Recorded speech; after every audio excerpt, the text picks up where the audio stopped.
Hey, welcome back. Part 2 of our review of the hybrid Ford Maverick. As of what I said in my first video, what I'm going to repeat in the second video here, it's got 10,630 miles on it. And what I want to go over today, or into this part 2 video, is my 3 likes and dislikes for the driving portion of the Maverick. So right now I'm here on my way to pick up my wife from her job. And this is a daily kind of route and commute I take. What I wanted to do, as I'm stopped at this light right now, is kind of go over, let's go over the 3 likes I have for the Maverick. First one would have to be the powertrain. How smooth it is, how responsive it is, and I'm not just talking about just a transmission or just the engine. It's a combination of both, even when they work together, very smooth. And the powertrain is very powerful. I very much, there is no discrepancy of power or anything like that, or lack thereof, with the Maverick Hybrid versus EcoBoost. I'm sure EcoBoost is going to be a little bit faster, don't get me wrong, but the powertrain is exceptionally smooth. The second like I have, and of course you've been seeing this coming, is gas mileage. Gas mileage has been absolutely amazing. Right now I'm averaging 41.1 on this tank, and I'm not very, how should I put it, easy on the throttle. I do like to have a little bit of a spirited driving. Even when I'm not taking it easy, it easily, especially with nicer weather, gets over an average of 40 miles to the gallon. And I've been averaging right around there, around 40 to 39 miles to the gallon to a tank. So those are that's my second favorite like. My third like that I have as we're driving here in the Maverick has to be the drive mode. That's actually a like and a dislike, but they got the drive modes here. You got traction control off. That is the brake assist as well. But anyway, drive modes. And that's going to be a dislike as well, but I'll get into that. But the drive modes, like right now I'm about ready to enter onto the highway, and I can just easily, well, you have to press it several times, easily click it into sport. And as I'm doing that, what sport does, it actually brings in faux shifting into the CVT. It also helps to engage, to be a little bit more sensitive in the throttle, and I like the spirited driving aspect of sport mode, of tow haul mode. Here, if you listen, I'll let you hear it.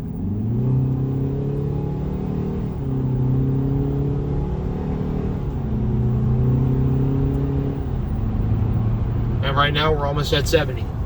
Just that quick, and that wasn't even half throttle. So I very much like sport mode. I kind of use it when I get on the highway, when I just want to feel spirited and not be like eco-conscious. Pop it in sport mode, and then I'll just pop right back into normal right when I'm about ready to engage cruise control. I'm going to share a bonus thing that I really do like about this Maverick. This again is a Lariat with the Lariat luxury package, so it has all the nice. Alright, come on. You're not getting ahead of me, buddy. Alright, awesome. Driving while taking a video is great. There we go. Anyway, let's go over some of my dislikes that I have with the Maverick. Number one, was going to say is, I love that this has different modes. Don't get me wrong. Different modes are awesome. I love that it has different modes. What frustrates me is that there's no knob or anything to go into the different modes. I have to push a button. And you may be like, what's so frustrating about that? Well, to get to the mode I want, especially sport mode, I have to push the button several times. And sometimes I go past it. And sometimes it doesn't land on it. And it's kind of frustrating. So that's one of the things I wish Ford would have done a little bit better. Like, give me a drive selecting knob or something I can go back and forth with instead of me constantly pressing a button. Anyway. First world problems, just saying. First dislike. Second dislike I have with the Maverick as we're driving, this is just for the driving and aspects to the driving, has to be the brakes at times. I know many people complained about this. I'm going to say a little bit. It's not so much. I mean, I love regenerative braking. Absolutely works great. Coming off, we do a lot of mountain driving here.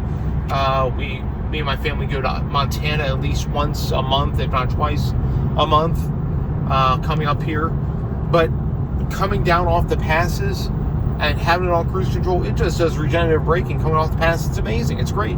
There's no like weird shifting or anything like that. Sometimes the engine kicks on for additional braking, but it's great that it does that. But anyway, has to be the brakes at low speed.